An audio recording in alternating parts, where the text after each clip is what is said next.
90s icon. Kaya, Ikaw Vanilla magkwento. Ice. Diba? Si Ice, Home Ice, Alone. baby. Exclusive.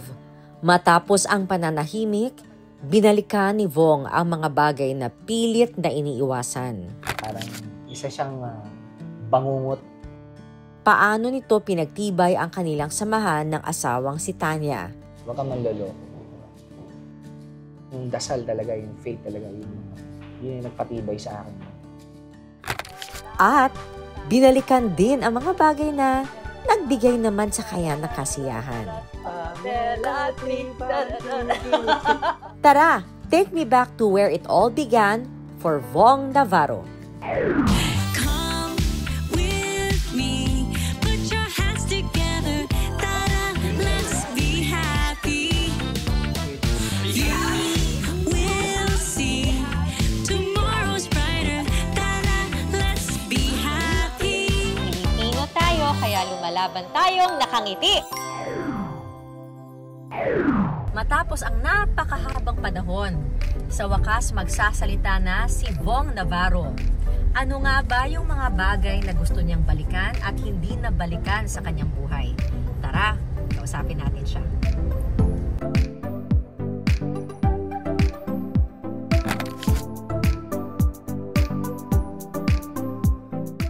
Game Boy! Ay, hi po! Ito daw yung palatandaan. Kasi ang tawag dito, Speak Easy Bar. Exclusive ito. Makakausap natin si Vong Navarro. Let's go! Oh my! Ang ganda naman ito!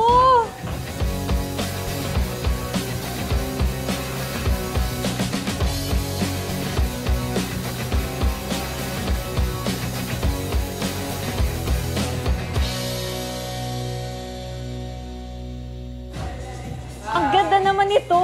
Thank you. Take me back to the 70. Ano ba? 90s. Oh my God! Panahon ko to! Diba? Pagpagusto mo dito. Oh my Ito lang yung God. pangalan namin. Ito yung signage lang namin. Oh! Walang pangalan sa labas. Kasi ang tawag yung Speak Easy Bar. Ang mga Speak Easy Bar kasi parang wala siyang mga pangalan sa labas. Parang hahanapin mo talaga siya. I guess it makes it special kasi feeling mo kayo-kayo lang ang may alam. Yes. Take me back. Yan, take me back. Oh, Okay. cool. Naligaw ba kayo? Hindi. Hindi naman. Pero hindi ko mahanap nga kasi. Yun nga, dahil walang Hindi ko pangalan sa nahanap. labas. Oo. Kaya ang landmark ay yung Game Boy door. Ay, panalo. Tapos maski sa labas, walang pangalan. Yes, wala. I like that concept. Baka man- Bong, ang ganda! Thank you. Panahon ko to. Miss Bernadette, ano yan? Idea ko yan na maglagay ng mga sumikat na pelikula nung 90s. Pinalagyan ko lang ng mga ilaw para medyo may neon lights kasi, di ba? Nauso rin ng 90s. Oo. So, parang yun yung peg niya. Tapos Nice. ito, yung Matrix tsaka Titanic, kung makikita mo, puro VHS tapes siya. Diba? Puro VHS tapes siya. Oh my gosh. Ito yung VIP area. Oh my God, gusto ko tong Friends. Itong Friends. Yeah. Ang charming. Very exclusive. Siguro mga 50 lang yung capacity. Kasha 50 dito? 50. Pwede mag-party dito. Pwede. CR na. Very exclusive. Diba? Yung CR namin. At Pwede. ako, ang banyo. Ewan ko lang yung amoy. Oh my Ang banyo. Ang panalo. Ano to, collection mo ba yung mga tip or binili mo sa Cubao? Yung iba binili, yung iba galing kay Kuya Ogie Alcacid. Ah, talaga? Tapos yung iba kay Chang Ami. Tapos ako, yung iba yung galing sa daddy ko nung mga collection niya. Imbes na tiles. Sorry, amoy Hindi, okay siya. Okay. Bango nga eh. Ayan. Ay, shucks, aliw. Ito ba, may Polaroid pa rito. Oh my gosh, ang galing. Ay. Lahat to, idea mo? Marami akong idea dito sa bar na to. Kasi batang 90s eh. Yes, so...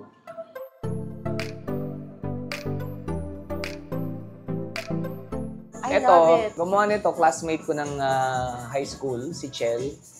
So, nagbigay ako ng mga idea sa kanya kung paano niya gagawin. So, ito na nga yung mga 90s na mga icons, di ba? Oh, anong 90s icon? Kaya, Ikaw Vanilla magkwento. Ice. Di ba? Si Ice, Home Ice, Alone. baby. Oh, Home Alone! Si Britney Spears. Ito, pinagtatalunan namin. Si Michael Jordan, ba't nandyan? Ay, 80s siya eh. Oh, 80s siyang bakit nga pumasok siya sa NBA, pero nung 90s kasi kasikatan niya. Ah. So parang pinasok siya. Ako pinipilit ko naman yung Teletubbies. Kasi parang pag di mo kilala Teletubbies, parang hindi mo naabutan ng 90s era, di ba? Tapos ito, Spice Girls, si Oh, Mike yes! Myers, di ba? You better tell me what you want, what you will. Yes. Si Mr. Bean, syempre. Ang Ito, ganda. yan, yung mga Nintendo, mga brick game, di ba? Mga CD player. Nung panahon nakapaglaro ka ba o showbiz na yung busy ka? Di, nakapaglaro pa ako yun. May PlayStation pa, nakapaglaro pa ako. Tapos Walkman, 90s. Ay, gumagana pa kaya to? Yung iba, may gumagana pa talaga. Meron ako yan. Di ba? Bago naging Klase. CD player. Yes. At ito muna, bago ito. Yan. Tapos ito, meron pa tayo dati. Mga, I had that. Recorder. Yes. Diba, mga press, yun yung ginagamit pag i-interview tayo. First time ko to Ito, ang vision nito, Ah. parang itong dad niya, gusto niya pakita sa mga anak niya, itong 90s era. Ah. So, kaya binuksan niya yung parang kurtina. Pinagmamalaki niya si mama. Para lang parang nire-represent lang nung guy na to, yung tatay, yung mundo ng 90s. Na gusto niya i-share sa mga Gen Z, sa mga panahon niya. But you, obviously, you want to share it to the younger Yes, generation. kasi like ngayon, nauusuli kasi ang 90s music. So, yung mga panahon ng mga bata, like yung mga 18, 19, gusto nila yung mga music ng 90s, especially OPM. I know. Yeah, may something sa 90s eh. Na parang talagang, ako kasi kaya love ko yung music ng 90s. Kasi especially mga sayaw dati. Pag tumugtog yung, for example, Macarena, alam lahat ng tao yung sayaw.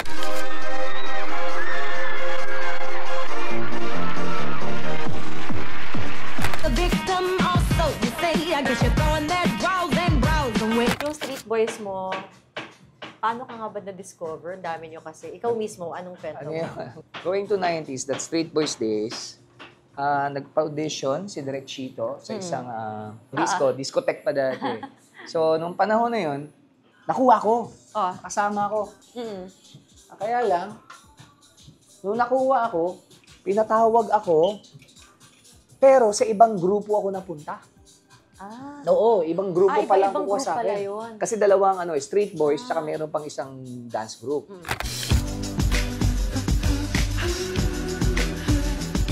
Kanina sabi mo, na-discover ka Hmm. dahil may audition sa disco. Ah. Before that, taga-saan ka mo?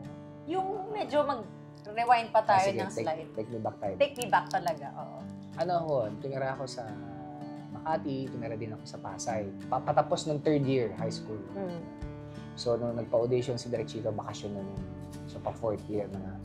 So, ito yung medyo struggle kasi graduating ako. Ang kasama ko niyan, si Spencer ng high school eh. Spencer, si Jong. tapos From there Pasay. on, dire-diretso na yung career mo? Hindi ka nalaos eh. Kumbaga sa Street Boys, ako yung pinaka-late na bigyan ng break. Hmm? Kumbaga, like si Spencer una. Oo. Siya yung una nag-artista. And Aiza. Yes, Aiza Sigera. Sila yung 90s, okay ka ferry doon. Tapos si Jong, eventually nag-artista na rin. Yung iba, si Danilo, pumasok, nag-artista, di ba?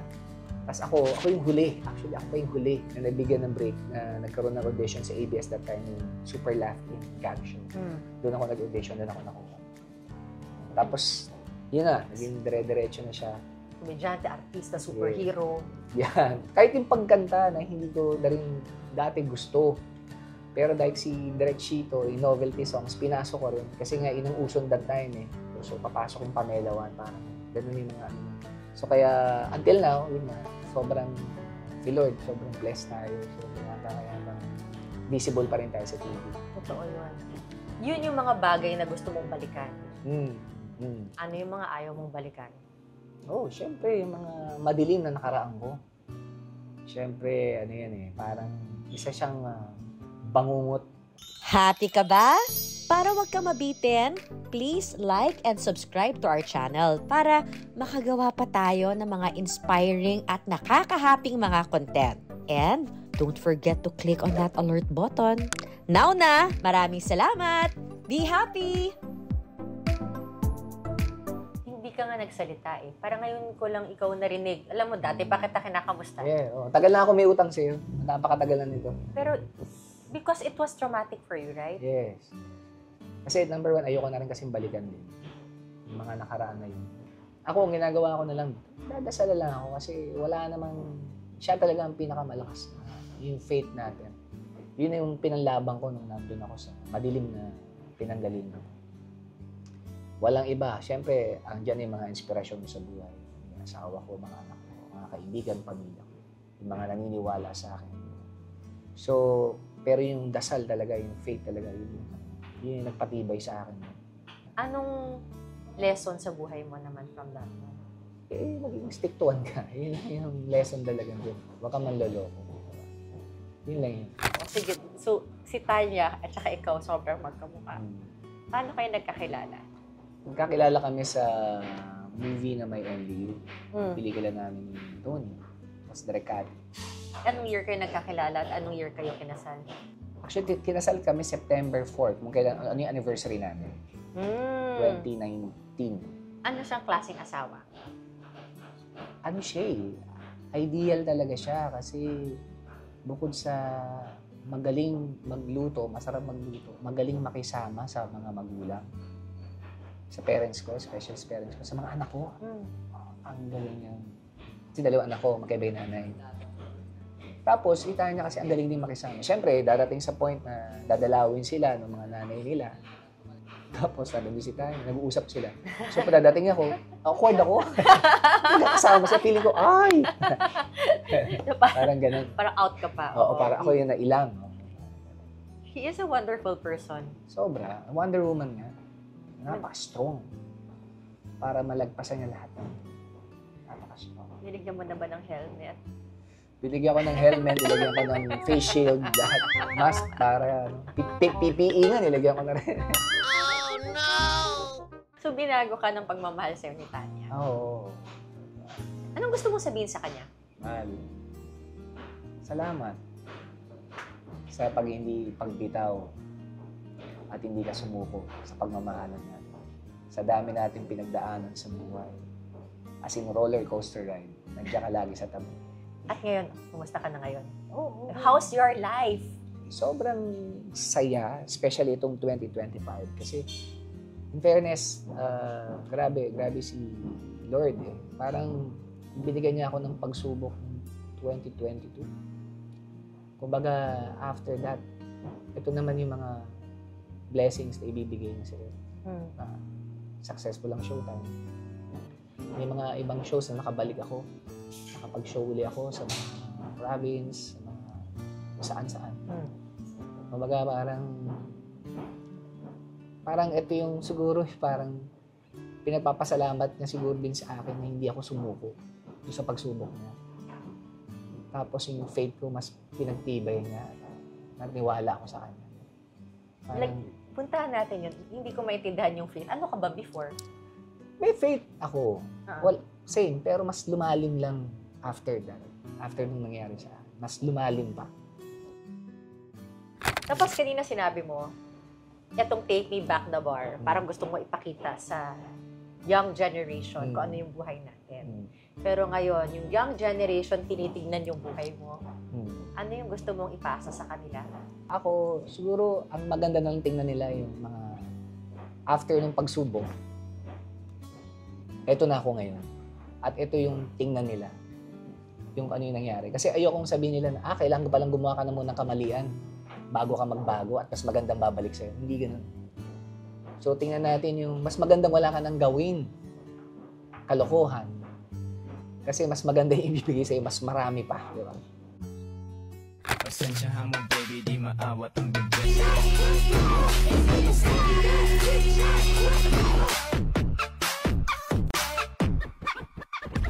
Ito, Pomelo 1. Kasi yung puso natin Pomelo 1. Ay, sumayaw ka nga. Dito. Ngayon, sige na, go! Ikaw kakanta? Oo, kakanta. Sige. Pamela 1, ta-da-da-da-da-da-da. Pamela 2, ta-da-da-da-da-da. Pamela 3, ta-da-da-da-da-da. Pamela ko, gagayain ang ito. Wow! Ayan.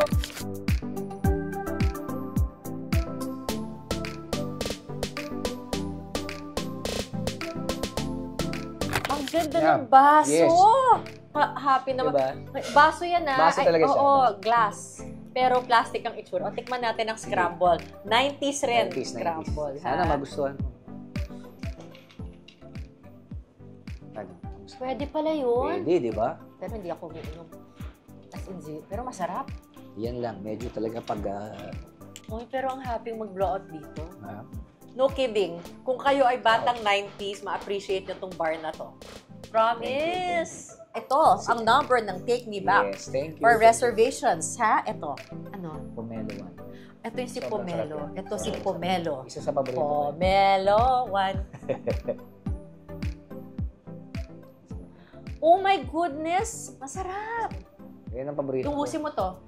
Hindi ako umiinom pero Ayan, ubusin mo. masarap. Para kami mga kaibigan na kung gusto kong lasingin dito. Yes, yeah, tama. Thank you. Ito naman Slurpee. Naalala mo dati sa Oo, 7-Eleven? Slurpee. Yan, na may alcohol. That's so good. Thank you. So, ang gusto mo matamis.